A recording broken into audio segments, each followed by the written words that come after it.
अब Dumas method को figure से समझाया गया है। ऑर्गेनिक कंपाउंड में प्रेजेंट रहता है नाइट्रोजन, तो जब इसको हीट किया जाता है कॉपर ऑक्साइड के साथ तो ये प्रोड्यूस करता है नाइट्रोजन, साथ में गैस जैसे कि कार्बन डाइऑक्साइड। तो ये मिक्सचर ऑफ गैसेस जो रहता है इसको कलेक्ट कर लिया जाता है पोटेशियम हाइड्रोक्साइड के सॉल्यूशन में। मतलब कि पोटेशियम हाइड्रोक्साइड जो होगा वो कार्बन डाइऑक्साइड को एब्जॉर्ब कर लेगा। कार्बन डाइऑक्साइड एब्जॉर्ब हो जाएगा तो हम आसानी से वॉल्यूम ऑफ नाइट्रोजन को डिटरमाइन कर सकते हैं। तो यहाँ पे देख सकते हैं इधर से CO2 जा रहा है, ये फर्नेस है, ये कॉपर ऑक्साइड गॉज है, यहाँ पे copper oxide plus organic compound present है, ये कोर्स कॉपर ऑक्साइड है, यहाँ पे रिड्यूसिंग कॉपर गॉज है, ये मरकरी स्टील है, यहाँ पे नाइट्रोजन है, ये नाइट्रोमीटर है।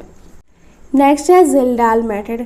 जिस कंपाउंड में प्रेजेंट रहता है नाइट्रोजन उसको हीट करवाया जाता है कंसनट्रेटेड सल्फ्यूरिक एसिड के साथ, तो नाइट्रोजन जो कंपाउंड में प्रेजेंट रहता है वो कन्वर्ट हो जाता है अमोनियम सल्फेट में। एंड फिर ये जो अमोनियम सल्फेट मतलब कि ये जो मिक्सचर होता है उसको हीट करवाया जाता है एक्सेस सोडियम हाइड्रोक्साइड के साथ, तो वहाँ से लाइब्रेट होता है अमोनिया गैस। एंड ये जो अमोनिया गैस लाइब्रेट होता है इसको एब्जॉर्ब करवा लिया जाता है स्टैंडर्ड सॉल्यूशन से, मतलब कि सल्फ्यूरिक एसिड से।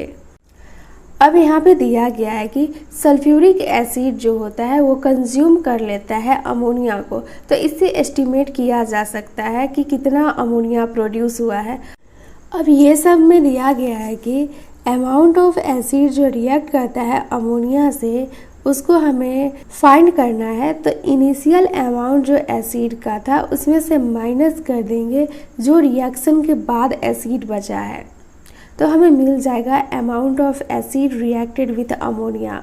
एंड यहाँ पे हम टाइट्रेशन का यूज़ करते हैं, जैसे कि मिली इक्विवेलेंट जो रहता है तो वो होता है n factor into molarity into volume. तो ये सब को क्वेश्चन के हेल्प से समझते हैं। यहाँ पे देख सकते हैं ऑर्गेनिक कंपाउंड प्लस H2SO4 है, तो यहाँ पे फॉर्मेशन हुआ है NH4 फिर इसको रिएक्ट करवाया गया है NaOH से, तो फॉर्मेशन हुआ है Na2SO4 NH3 एंड वाटर। फिर NH3 को रिएक्ट करवाया गया है सल्फ्यूरिक एसिड से H2SO4 से, तो यहाँ पे बना है NH4 एंड फिर यहाँ पे दिया गया है ज़िल्डाल मेथड अप्लीकेबल नहीं होता है जिस कंपाउंड में प्रेजेंट रहता है nitro and azo group and nitrogen present रहता है रिंग में, वहाँ पे भी ज़िल्डाल मेथड अप्लाई नहीं होता है। एंड जिस रिंग में नाइट्रोजन प्रेजेंट रहता है उसका एग्जांपल यहाँ पे दिया गया है लाइक पाइरिडाइन। मतलब कि पाइरिडाइन कुछ इस टाइप से होता है, ये बेंजीन है तो यहाँ पे नाइट्रोजन प्रेजेंट है तो इसको बोलते हैं पाइरिडाइन। एंड यहाँ पे एजो ग्रुप है तो ये जो N डबल बॉन्ड N होता है ऐसे करके ये एजो ग्रुप होता है। एंड नाइट्रो ग्रुप तो हमें पता ही है NO2। तो यहाँ पे बोला गया है कि ये सब कंपाउंड में जो नाइट्रोजन प्रेजेंट रहता है ये अमोनियम सल्फेट में कन्वर्ट नहीं होता है। NCERT में ज़िल्डाल मेथड का क्वेश्चन दिया गया है, तो पहले फॉर्मूला लिख लेते हैं उसके बाद ये क्वेश्चन को सॉल्व करते हैं। तो देखो क्वेश्चन में हमें परसेंटेज ऑफ नाइट्रोजन फाइंड करने के लिए बोला गया है एंड हमें फॉर्मूला याद रहना चाहिए ज़िल्डाल मेथड का। तो फॉर्मूला लिखते हैं, इसका ऊपर में हम लिखेंगे 1.4 एंड मल्टीप्लाई करेंगे यहाँ पे मिली इक्विवेलेंट से, मतलब कि यहाँ पे टाइट्रेशन वाला पार्ट आ जाता है। तो मिली इक्विवेलेंट जो होता है ये मोलरिटी इंटू n फैक्टर होता है एंड वॉल्यूम से इसको मल्टीप्लाई कर देते हैं। तो यहाँ पे लिखेंगे molarity into n factor into volume and molarity into n factor को हम नॉर्मलिटी भी बोलते हैं। और नीचे में हम सिंपल लिख देते हैं ऑर्गेनिक कंपाउंड का मास, तो बस सारा वैल्यू पुट करेंगे हमारा आंसर आ जाएगा। तो क्वेश्चन में दिया गया है ऑर्गेनिक कंपाउंड का मास 0.5, मोलरिटी दिया गया है 1। n फैक्टर के लिए बात करें तो H2SO4 में n फैक्टर जो होता है ये 2 होता है, क्योंकि अगर हम इसको देखें S डबल बॉन्ड O इधर हो जाएगा OH एंड इधर हो जाएगा OH, तो ऑक्सीजन से 2 हाइड्रोजन अटैच है डायरेक्टली, तो यहाँ पे जो n फैक्टर होगा ये 2 होगा। तो यहाँ पे n फैक्टर 2 लिखेंगे एंड वॉल्यूम जो दिया गया है वो 10 ml दिया गया है। तो ml वगैरह को लीटर में चेंज नहीं करना है, ml में ही लिखना है। अब सारा वैल्यू यहाँ पे लिख लिए हैं, तो बस हमें सिंपल अब कैलकुलेट करना है। तो इसको अच्छा से लिख लेते हैं। परसेंटेज ऑफ नाइट्रोजन हमें आया है 1.4, मोलरिटी 1 है एंड फैक्टर 2 है, वॉल्यूम जो है ये 10 ml है एंड नीचे में जो ऑर्गेनिक कंपाउंड आया है ये 0.5 है। तो यहाँ पे देख सकते हैं परसेंटेज ऑफ नाइट्रोजन जो आया है ये 56% आया है। तो एंड यहाँ पे परसेंटेज ऑफ नाइट्रोजन जो फाइंड किए हैं, तो यहाँ पे ध्यान रखना 100 से मल्टीप्लाई मत कर देना, क्योंकि इससे पहले वाला इक्वेशन देखो तो यहाँ पे 100 लिखा हुआ था। सारा चीज़ को सॉल्व करके फिर ये बनाया गया है। तो सिंपल इसमें लिखेंगे मतलब कि ये फॉर्मूला लिखेंगे 1.4 m molarity into n factor into volume by m, 100 से मल्टीप्लाई मत करना। अब यहाँ पे जल्दाल मेथड को फिगर से समझाया गया है। नाइट्रोजन कंटेनिंग कंपाउंड को ट्रीट किया जाता है कंसनट्रेटेड H2SO4 से, तो हमें मिलता है ammonium sulphate and ammonium sulphate से लाइब्रेट होता है अमोनिया। जब अमोनियम सल्फेट को ट्रीट करवाया जाता है NaOH के साथ, अमोनिया जो होता है ये अमोनिया को एब्जॉर्ब कर लेता है स्टैंडर्ड एसिड मतलब कि सल्फ्यूरिक एसिड। तो यहाँ पे organic compound plus concentration H2SO4 plus CuSO4 लिया गया है। ये जिल्डाल फ्लास्क है। तो यहाँ पे बोला गया है कि यहाँ पे डाइजेशन हो रहा है, मतलब कि हीट किया जा रहा है जिल्डाल फ्लास्क को। ये है जिल्डाल डिस्टिलेशन, ये है जिल्डाल ड्रिप। इसमें कंटेंट है आफ्टर डाइजेशन वाला कंटेंट एंड यहाँ पे NaOH प्रेजेंट है। ये वाटर इनलेट है, ये वाटर आउटलेट है एंड यहाँ पे non volume of standard acid present है। नेक्स्ट है हैलोजन। तो परसेंटेज ऑफ हैलोजन वगैरह निकालने के लिए हम यूज़ करते हैं कैरियस मेथड को।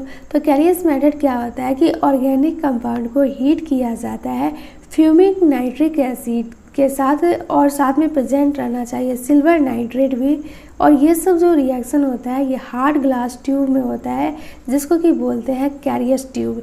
यहाँ पे कैरियस ट्यूब दिया गया है। तो यहाँ पे बोला गया है कि कैरियस मेथड में हम क्या करते हैं, हैलोजन कंटेनिंग ऑर्गेनिक कंपाउंड जो रहता है उसको हीट किया जाता है फ्यूमिक नाइट्रिक एसिड के साथ, वो भी सिल्वर नाइट्रेट के प्रेजेंस में।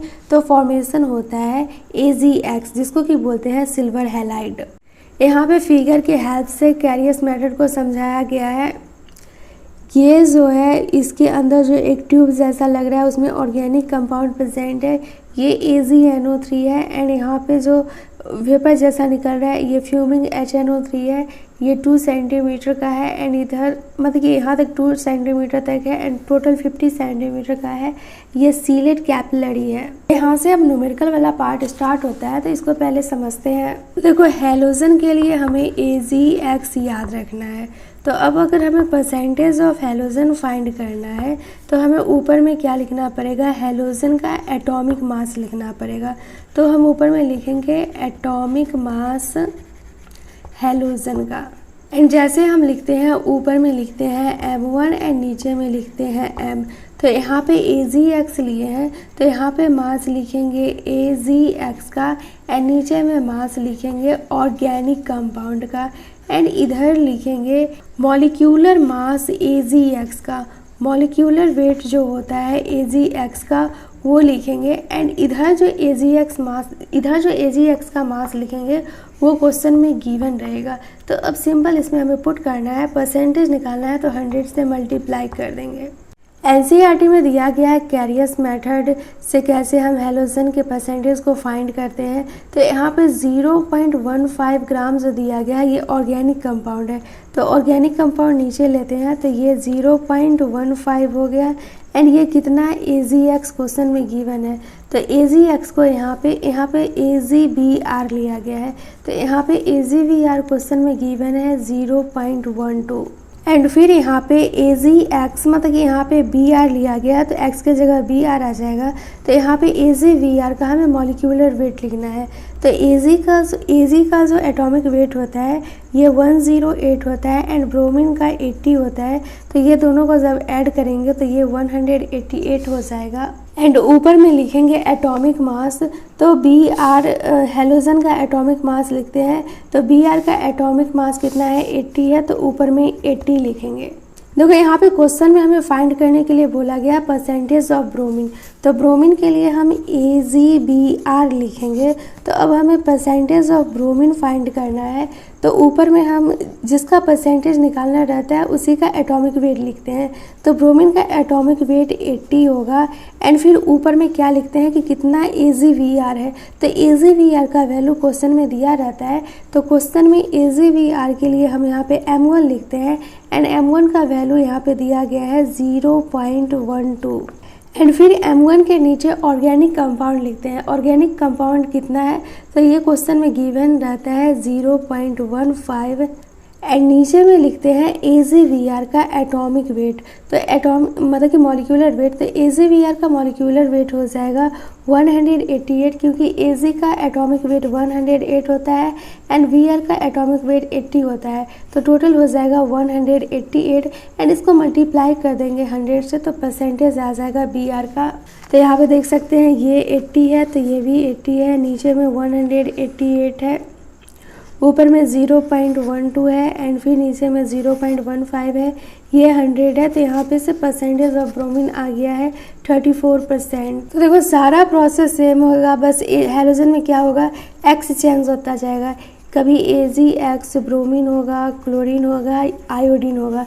तो AgBr का मास चेंज होते जाएगा, AgBr में कुछ रहेगा, क्लोरीन में कुछ रहेगा एंड आयोडीन में कुछ रहेगा।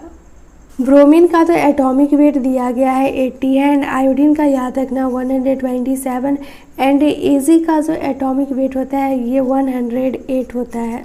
क्लोरीन का एटॉमिक वेट होता है 35.5।